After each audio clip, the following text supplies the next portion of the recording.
Chapter 28, Top of the World. Outside Camp 6, we picked our way across 2 snowfields.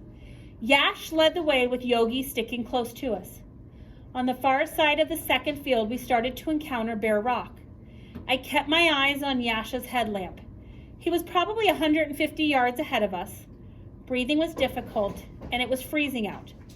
But I started to think this might not be as bad as I thought. It was certainly no worse than what we'd already been through.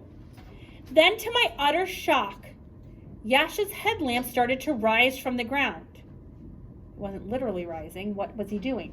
She was Climbing, but he could just see. I blinked several times thinking it was some kind of optical illusion. It wasn't.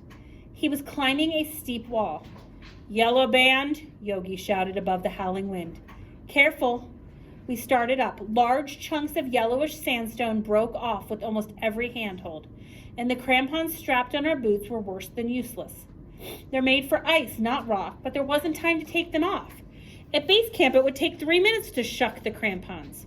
Up here in thin air, it might take half an hour or longer. And we didn't have a half hour to spare, and we would have to put them back on the next time we came across ice or snow, which takes longer than taking them off. There were ropes, but most of them were rotten, flapping and useless in the wind. About an hour into the climb, I grabbed one to help me over a difficult pitch, and it popped loose in its anchor. I barely caught myself before I keeled over backward. I didn't touch another rope on the way up. There were 3 steps leading to the summit, and this had to be the first. But if that was the case, why had Yash called it Yellow Band? Must be some Sherpa nickname for it, I thought. 5 hours later, I found out I was wrong. We got to the top just as the sun was coming up, and there it was, the ridge. It looked like a gigantic dinosaur tail with switchbacks and scales and complex rocky steps. I counted the so-called steps. 1, 2, 3. The yellow band was the yellow band. The first step was yet to come. Yash and Sanjo caught up to me a few minutes later. I taped them resting with their hands on their knees and then swung the camera around to the summit.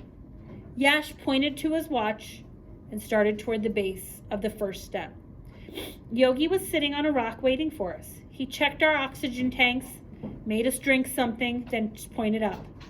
The first step was about 65 feet. It was 7 a.m. and minus 35 degrees out.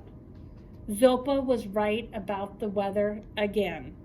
There wasn't a cloud in the sky, but that could change in a matter of minutes. The first 10 feet led up a crack to the left side of the cliff. Next came a traverse across an unstable ledge, made it much harder by our weakened legs. Mine were shaking almost uncontrollable the entire traverse. The final part of the climb was a wild scramble between 2 boulders. We got to the top of the first step at 8:30 a.m.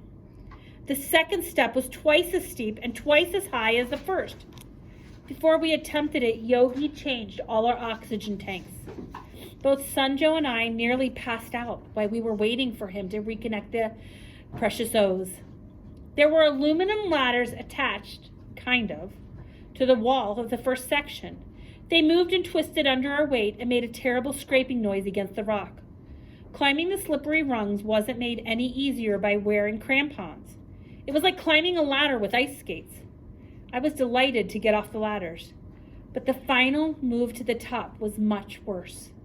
It was a tension traverse where you could use your arms, then swing up to the top by a bunch of old ropes tied to a sling. I wouldn't have thought it was even possible, but I watched Yogi do it without a hitch. Sanjo was right behind me. He looked as sick about the move as I did. I followed Yogi's route move for move. But when I grabbed the rope, my crampon slipped and I found myself dangling by the rope like a dead fish with absolutely no momentum to get me to the top of the step. In addition to this, I had gotten twisted around with my back to the wall. I glanced over at Sanjo and Yash. They stared at me helplessly. There was nothing they could do. I looked up. Yogi was leaning over the edge, trying to reach the sling so he could pull me up. He wasn't even close. We hadn't brought any rope with us. The extra weight would slow us down, and that could kill us. I knew the longer I hung there, the more fatigued my arms would become. If I waited too long for a solution, I wouldn't have the strength to execute it. I had to move.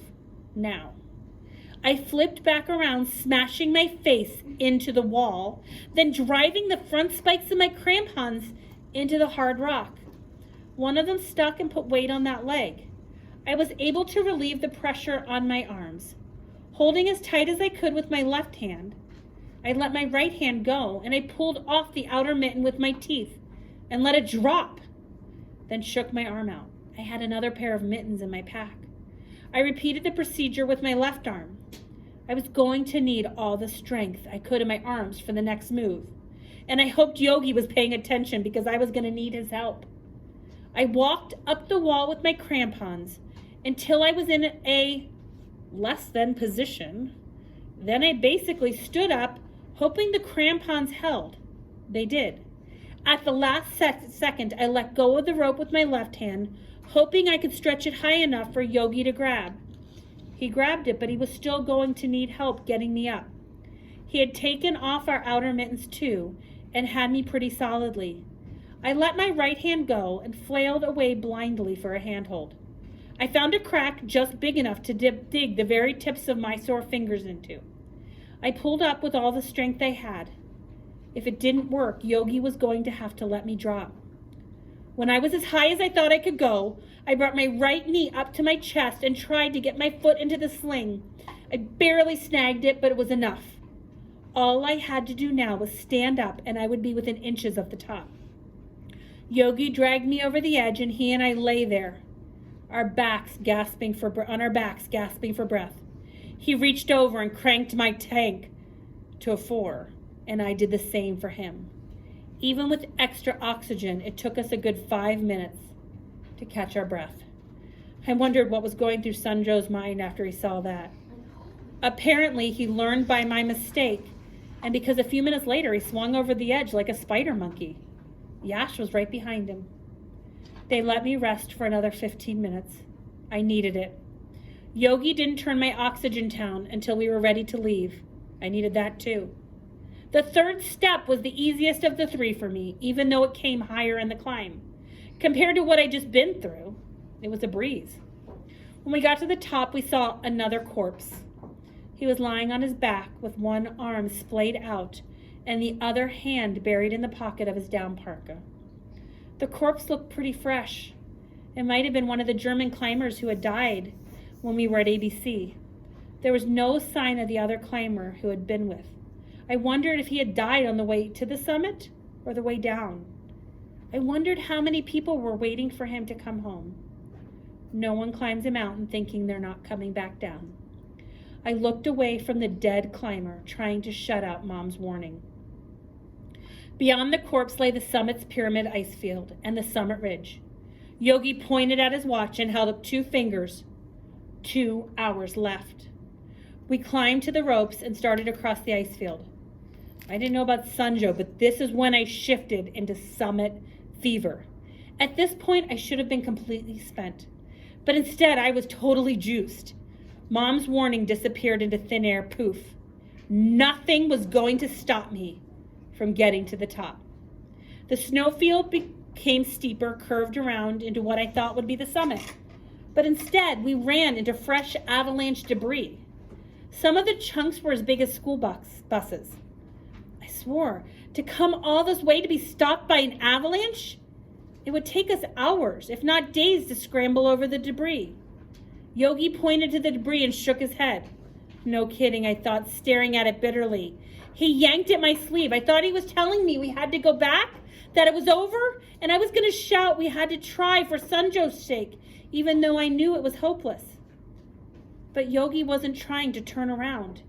He was pointing at another rock cliff flanking the final buttress. The debris-filled ice field was not our route to the summit. Once again, we had to traverse a narrow ledge along the face, clipping to a rock that looked like it had been there for 300 years. About 150 feet along the ledge, we ran into an outcropping that looked like a finesse and time to get around. At the end of the traverse, the roots stepped up a series of small ledges, which took us about 20 minutes to climb. We emerged onto the upper slope of the summit pyramid ice field, past all of the avalanche debris. The wind was really blowing now. Yash led us to the shelter of an outcrop, and we rested a few minutes before the final push. Yogi pointed at his watch again and stood. I took up the rear and recorded him, Sanjo, and Yash heading to what I thought was the summit. It wasn't. When we reached the top of the ice field, the real summit was finally revealed. The colorful prayer flags of the summit pole were fluttering in the wind 650 feet away. We stopped again to rest, but I cut mine short. "I'm pushing ahead," I shouted above the deafening wind. "I'll film you coming up." This wasn't the exact truth. The real reason was I couldn't wait to get to the top. 600 feet, 2 football fields. At nearly 29,000 feet, it felt more like 20 miles. 3 steps, rest. 3 steps, rest. 2 steps, rest. I discovered it was best to avoid looking at the summit. Every time I peeked, it appeared to get farther away, as if I was walking backwards. Sanjo, Yash, and Yogi were about 100 feet behind me, moving at the same snail's pace. I shot them for a couple minutes and started again. 100 feet. 90 feet. I stopped and checked my O's, thinking the tank must be empty, but it was still half full, hissing out at 2 liters per minute, which didn't seem like enough to keep me alive. 80 feet. 30 feet. 50 feet. I looked at my watch. 1:09 p.m. 26 minutes till our turnaround time. I stopped to rest. I was standing at 29,003 feet, higher than any other mountain on earth. 32 feet to go. It was cold and windy, but the weather was rarely better at this altitude. I could see for hundreds of miles in every direction. Beautiful doesn't describe the view, nor does majestic. The closest word I could think of was divine, but even that fell short for what it was like. Sanjo made up some time. He was less than 20 feet away from me. Yogi and Yash were walking on either side of him. I wanted to turn around and finish the climb, but instead I took out the camera and recorded my team coming up.